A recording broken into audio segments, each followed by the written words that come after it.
Mbah Manah iki sabar, nrimo ing panggung, seneng donga lan seneng apa iki selamat karo kanggo karo. Sumi manane linuwih nek cara Jawa. Priyati, priki piantun iki wong itu mati. Lho, tapi wong wedok sing mati sing Mbah Manah karo Kang Garwa. Lah nek prayet karo jeneng apa? Prayet? Iya. Aduh, lancang. Prayet artinya apa, Pak? Prayetno. Prayetno. Saka Pak Basa Jawa artine maknane hati-hati. Oh. Hati-hati perkara apa? Maksudnya tidak sak tidak itu berhati-hati. Nah, itu rungokno.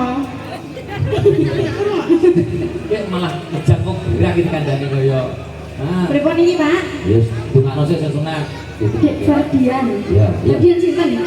Ferdian. Nyanyi lho jenenge wong NTT. Masa ditanggap ora ana jenenge. Nah, ya penak jenengku ngono ae. Nah, Jenenge Prayet Eli. Ferdian Luciano. Wah. Ferdian Luciano. Iya. Dek Ferdian Luciano. Dungake. Mugi-mugi. Heeh. Mugi-mugi dados putra ingkang saleh. Amin. Terus Ngabekti marang wong tuwa. amin.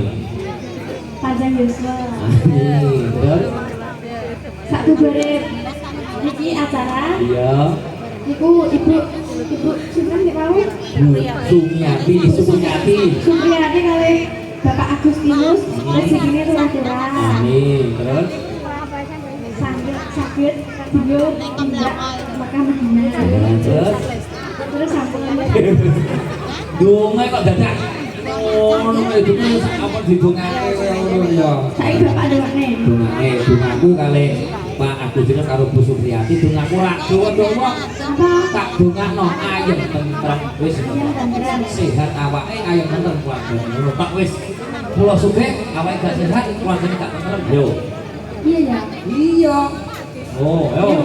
Ngono dadi siji tentrem keluargane, loro sehat awake, sugih iki bonus. Lho dadi mergawe iki perintah, sugih iki jatah, ya.